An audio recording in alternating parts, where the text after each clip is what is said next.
தவறான செய்தி. காலையில் நானும் அந்த நேரில் போயிட்டு வந்தேன். ஒரே ஒரு மட்டும் தான் வாங்கியிருந்தாரு. நாங்கள் அதுக்கப்புறம் திரும்ப கமிஷனர் எல்லாரையும் ஆலோசிச்சு எல்லாத்தையும் பண்ணோம். நானும் அங்கே தான் இருந்தோம். என்னன்னா அதிகப்படியான ஒரே 1 மணி நேரத்துக்குள்ள 60,000 பேர் அங்கே வந்து திரண்டுட்டாங்க. உடனடியாக அனைத்து தேவைகளும் செய்யப்பட்டுச்சு. ஒரு தவறான செய்தி பரவப்பட்டுச்சு. மீதி எல்லாத்தையும் நாங்கள் வந்து ஒரே ஒருவர் மட்டும் தான் மயக்கம் போட்டு இருந்தாங்க. மற்ற ஒரு சில பேருக்கு மட்டும்தான் அங்கே வந்து அங்கே சோர்வால இருந்தாங்க.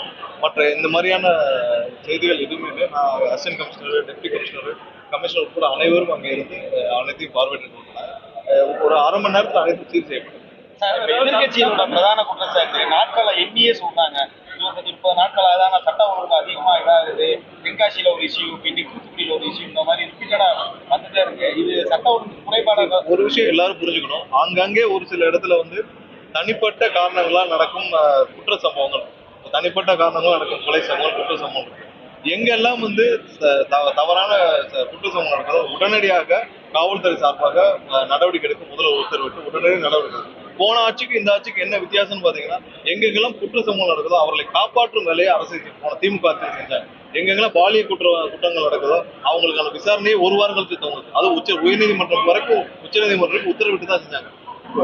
தனிப்பட்ட விரோதங்களால் தனிப்பட்ட காரணங்கள் நடக்கும் குற்ற சம்பவங்களுக்கும் அதை எப்படி அரசு கையாளுது, எந்தெந்த நேரத்தில் கைது செய்யப்பட்டது. மீனாட்சி அம்மன் கோயில்கிட்ட ஒரு கொலை நடந்தது. 4 மணி நேரத்துல யார் குற்றவாளிகள் அனைவரும் கைது செய்யப்பட்டாங்க. அரசு என்னென்ன மாதிரியான நடவடிக்கைகள் குற்ற சம்பவம் நடந்த பிறகு கையாளுகிறது என்பதை நீங்கள் கம்பேர் பண்ணி பார்க்கணும். போன ஆட்சிக்கு இந்த ஆட்சிக்கு ஒவ்வொரு இடத்திலும் மிகவும் கவனமாக எந்தெந்த சம்பவங்கள் நடக்குதோ அதை முதல்ல டெய்லி மானிட்டர் பண்ணி தான் வராங்க. குற்ற சம்பவங்கள் தனிப்பட்ட காரணங்களால் நடந்தாலும் அதை கையாளும் விதமாக போன ஆட்சிக்கு இந்த ஆட்சிக்கு சிறப்பாக இருக்குது. மேலும் எங்கேயும் வந்து பொது விஷயங்கள்னால தவறுகள் நடக்கக்கூடாது, பொதுவான காரணங்களால் குற்ற சம்பவம் நடக்கக்கூடாது முன்னெச்சரிக்கையாக பல நடவடிக்கைகளும் முதல்ல எடுத்துக்கொண்டாங்க.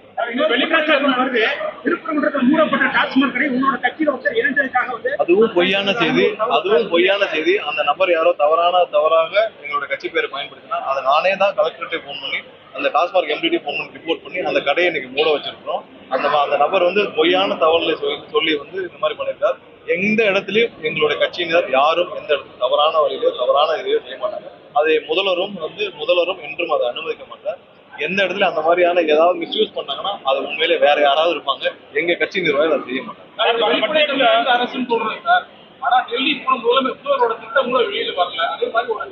டெல்லியில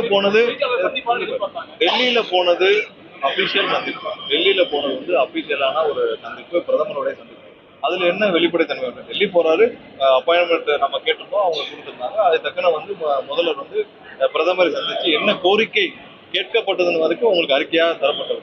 அதுக்கு மேல என்ன வேணும்? இது வந்து அபிஷியல் சந்திப்பு. தமிழகத்திற்கு என்ன தேவை, உடனடியாக என்ன தேவை என்று முதல்வர் வந்து முதலாவதாக மேகதாது அணை விஷயம் அது உடனடியாக நமக்கு தீர்க்கப்பட வேண்டும். அதற்காக ஃபர்ஸ்ட் முதல்வருடைய ட்ரிப்பு உடனே பிளான் பண்ணதுக்கு முக்கிய காரணம் மேகதாது அணை விஷயம். மேலும் மற்ற கோரிக்கைகள் நம்மளுடைய மீனவர்கள் தினம் தாக்கப்பட்டு வராங்க.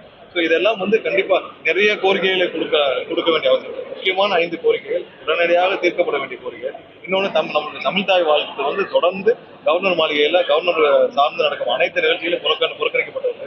ஸோ இதெல்லாம் உடனடியாக அட்ரஸ் பண்ண வேண்டிய விஷயம். அதற்காக முதல்வர் உடனடியாக அப்பாயின்மெண்ட் கேட்டு போனாங்க. இது என்ன ஒழுங்குமுறை இருக்கு, என்ன டிரான்ஸ்பரன்சி? கண்டிப்பா டிரான்ஸ்பரன்சி இருக்கு. எல்லாமே யூகத்தின் அடிப்படையில் பல தகவல் வரும். இன்னும் வந்து இதுக்கு முன்னாடியே வந்தா வரும். நீங்கள் கூட்டணி சேர்ந்துட்டீங்களாமே, வந்துட்டீங்களாமே, கூட்டணி முடிவாயிருச்சாமே, இல்லை போயிட்டீங்களாமே, எல்லா யூகங்களும் எதுவும் கிடையாது. எங்களுடைய நம்மளுடைய முதல்வர் என்னைக்கு வந்து தெளிவான சிந்தனை, மக்களுக்காக மட்டுமே பணியாற்றுவார். எந்த இதுலயும் இருக்காது. எந்த இடத்துலயும் வந்து நாங்க அப்போ சொன்னதான் இப்பயும் சொல்றோம், 1 வருஷம் முன்னாடி சொன்னதான், எந்த இடத்துலயும் ஒரு நொடி கூட யாருக்காகவும் முதல்வர் காம்ப்ரமைஸ் பண்ற அரசியலை, காம்ப்ரமைஸ் பண்ற வேலையை செய்யவே மாட்டார். அது 100% நன்றி. செய்திகளை உடனுக்குடன் தெரிந்து கொள்ள கீழ்கண்ட கேபிள் மற்றும் டிடிஹெச் நெட்வொர்க்குகளில் எம்நாடு செய்தி தொலைக்காட்சியை காணுங்கள். பாதகம் செய்பவரை கண்டால் நாம் பயம் கொள்ளலாகாது பாப்பா. மோதி மிதித்துவிடு பாப்பா, அவர் முகத்தில் உமிழ்ந்துவிடு பாப்பா. அண்மை செய்திகளை உடனுக்குடன் தெரிந்து கொள்ள இணைந்திருங்கள் எம்நாடு தொலைக்காட்சியுடன்.